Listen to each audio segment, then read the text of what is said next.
Namaskar students, welcome to online classes of St. Angel's Public School and this is chapter number 3 atoms and molecules of 9th class and this is video number 60. So देखिए last time atomic mass discuss किया था तो mass of one atom of an element is known as atomic mass और मैंने आपको बताया था कि एटॉम क्योंकि एटम बहुत छोटा है तो उसका मास भी बहुत छोटा होता है तो उसके मास को हम किलोग्राम या ग्राम में एक्सप्रेस नहीं करते हैं और उसके मास को कैलकुलेट करने के लिए हम किसी एक स्टैंडर्ड एटम से कंपेयर करके मास निकालते हैं और वो स्टैंडर्ड एटम था कार्बन का एटम और जो यूनिट यूज की थी वो थी एटॉमिक मास यूनिट। तो क्वेश्चन है what is atomic mass unit. तो it is a unit in which atomic mass of an atom is expressed. Atomic mass unit वो यूनिट है जिसके अंदर हम एटॉमिक मास को शो करते हैं, एक्सप्रेस करते हैं। या फिर the mass of 1/12 of the mass of one atom of carbon is known as atomic mass unit. ठीक है, समझ रहे ना कि the mass of 1/12 of the mass of one atom of carbon 12 atom is known as atomic mass unit. Definition आपके सामने है और मैं इसको थोड़ा सा समझाने की कोशिश करता हूं।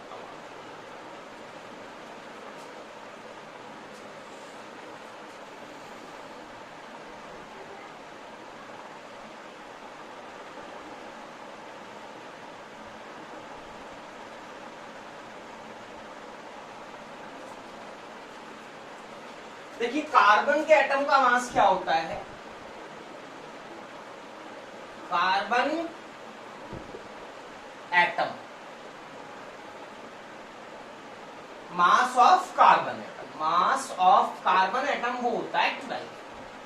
ठीक है, तो जो हमारी एटॉमिक मतलब 12 यूनिट्स होता है एक तरह से 12 यूनिट्स या 12 एटॉमिक मास यूनिट या फिर 12U, आप जो मर्जी लिखना चाहें। ठीक है, तो एक एटॉमिक यूनिट क्या होगी, एक एटॉमिक मास यूनिट, एक AMU क्या होता है। तो इस मास का 1/12, अगर आप 1/12 से इसको मल्टीप्लाई कर देंगे तो आपके पास जो आ जाएगी that is 1 atomic mass unit आ जाएगी। ठीक है, यानी आप देखिए इस तरह से भी कह सकते हैं कि जो मास ऑफ कार्बन एटम है वो क्या है। मास ऑफ कार्बन एटम जो है वो क्या होता है।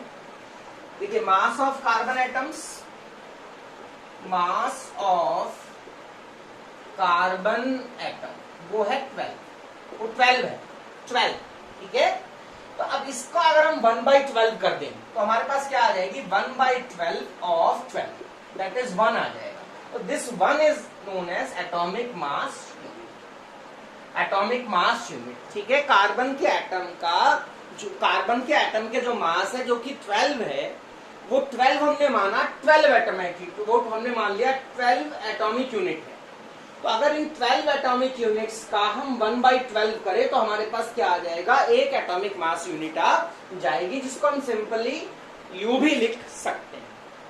ठीक है, अब देखिए जैसे आपके पास है सपोज दैट आपसे कह रहा है कि मास ऑफ, आपसे बोल रहा है कि मास ऑफ ऑक्सीजन क्या है, एटॉमिक मास ऑफ ऑक्सीजन क्या है। एटॉमिक मास ऑफ ऑक्सीजन तो ये आपको भी पता नहीं होगा पर मैं बता देता हूं दैट इज 16। तो यूनिट क्या होगी, यूनिट होगी एटॉमिक मास यूनिट होगी एटॉमिक मास यूनिट। तो इसमें जो है आपका ये जो है आपका 16 कैसे आया, तो इसके अंदर कितनी एटॉमिक मास यूनिट है, इसके अंदर 16 एटॉमिक मास यूनिट ऑक्सीजन के अंदर क्या है, प्रेजेंट है आपका। Mass of atomic mass of hydrogen लिखेंगे, एटॉमिक मास ऑफ हाइड्रोजन जब आप लिखेंगे तो वो होगा 1 एटॉमिक मास यूनिट के इक्वल। अब एटॉमिक मास ऑफ सोडियम लिखेंगे तो वो होगा 23 एटॉमिक मास यूनिट के इक्वल। ठीक है, और एक एटॉमिक मास यूनिट कितने के इक्वल है, तो 1 एटॉमिक मास यूनिट जो है वो हमारी वो इक्वल है 1/12 of mass of C12 atom. ठीक है, जो कि C12 का कितना मास होता है, C12 का 12 मास होता है, दैट इज इक्वल टू 1 आ जाएगा। यानी कि जो एटॉमिक मास होता है वो एटॉमिक मास यूनिट में क्या करा जाता है, एक्सप्रेस किया जाता है।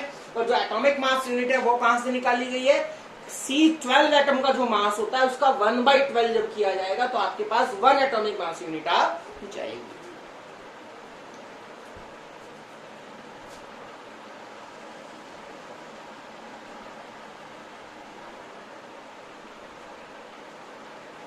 एक क्वेश्चन आता है व्हाट इज मॉलिक्यूलर मास। तो मॉलिक्यूल का mass is the molecular mass, sum of atomic masses of all the atoms present in a molecule is the molecular mass. या फिर मॉलिक्यूलर मास ये भी हो सकता है molecular mass, mass of a molecule. Molecule का जो मास होगा वो मॉलिक्यूलर मास होगा, ठीक है। और मॉलिक्यूलर मास कैसे निकाला जाता है, जितने भी एटम्स होते हैं उन सबका जो मास है उनका जब सम कर दिया जाएगा वो क्या होगा, आपका मॉलिक्यूलर मास होगा। बहुत इंपॉर्टेंट क्वेश्चन है, एग्जाम में भी आता है क्वेश्चन आपका, और आगे भी आपको कई जगह यूज होगा मॉलिक्यूलर मास निकालना, ठीक है। तो हम कैलकुलेशन करते हैं मॉलिक्यूलर मास।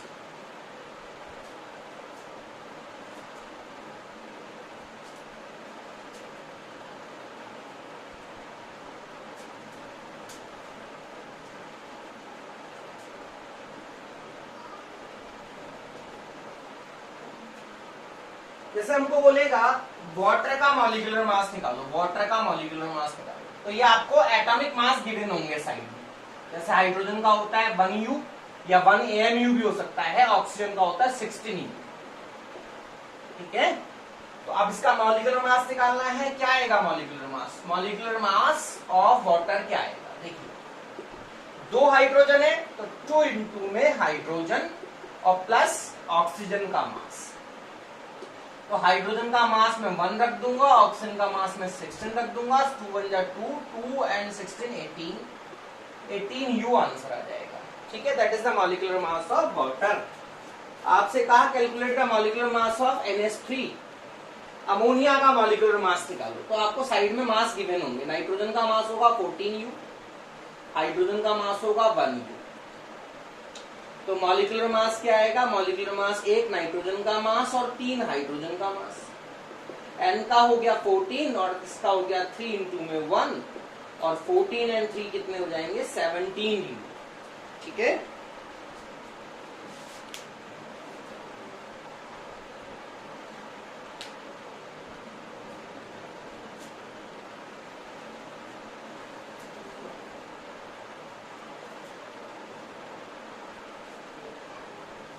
हमको बोलता है calculate the molecular mass of CO2, molecular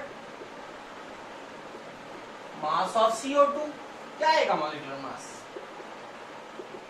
एक C का मास और 2 O का मास।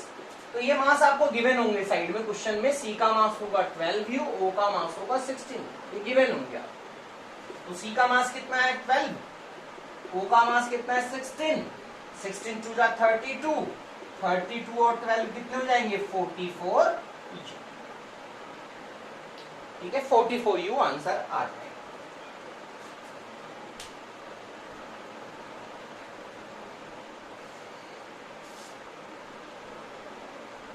मान लो हमको बोलता है calculate the molecular mass of CH4, हमको बोलता है calculate the molecular mass of CH4।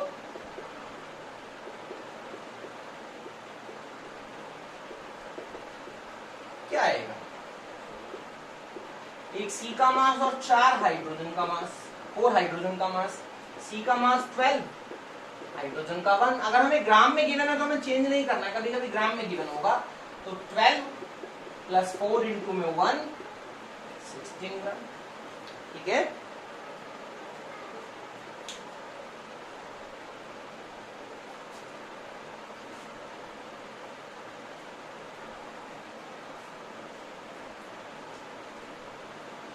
हमको बोलता है calculate the molecular mass of, calculate the molecular mass of आपका H2SO4।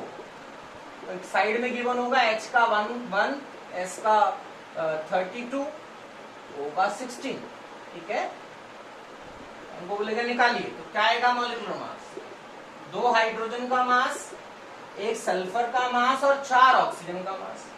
तो 2 इंटू में 1, सल्फर का हुआ 32, ऑक्सीजन का हुआ 16, तो 34, इट विल बी 34 प्लस 64, 98 ग्राम। और अगर यू में गिवन होता यूनिफाइड मास में तो अब यू में लिखते।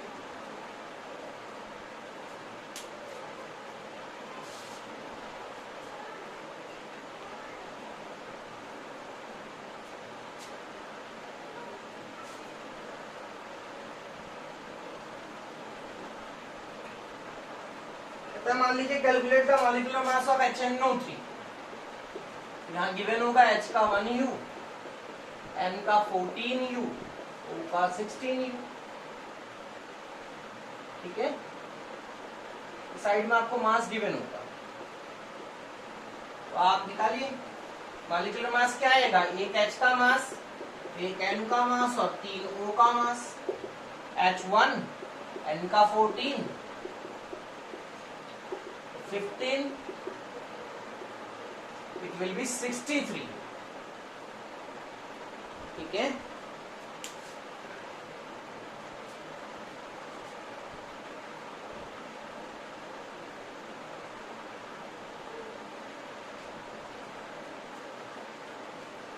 अब हमको बोलता है calculate the molecular mass of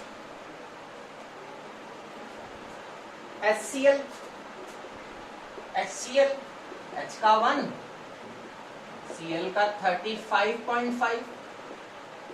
ठीक है, तो क्या आएगा molecular mass, molecular mass H का मास और प्लस Cl का मास। H का 1 35.5, इट विल बी 36.5 U। ठीक है, मान लीजिए हमको कहता है calculate the molecular mass of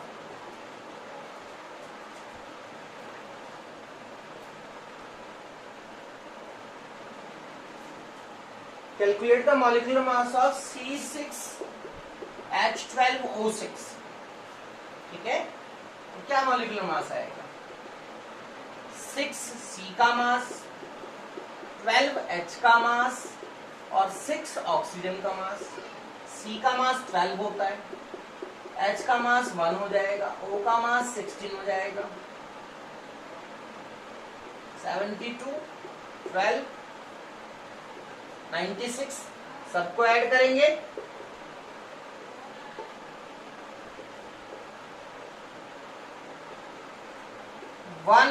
U answer आ जाएगा।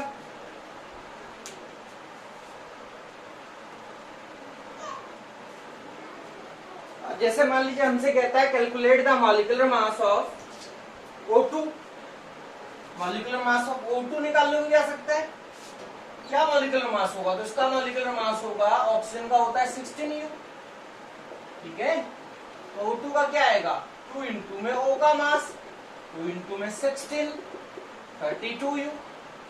ओके, इस तरीके से हमको बोलता है calculate the molecular mass of CO। CO का क्या आएगा, एक C का मास प्लस एक O का मास।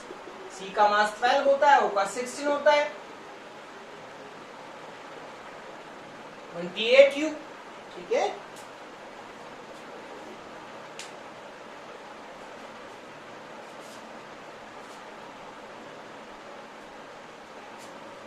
जैसे हमको बोलता है calculate the molecular mass of SO2। Calculate the molecular mass of SO2। SO2 का मॉलिक्यूलर मास निकालना है, क्या आएगा मॉलिक्यूलर मास, S का मास और 2 O का मास। S का मास 32 होता है, O का मास 16 होता है ना। मान लो ग्राम में गिवन है, हम चेंज नहीं करेंगे, जो हमें गिवन है वही लिखेंगे। 32, 2 इंटू में 16, 64 ग्राम। ठीक है,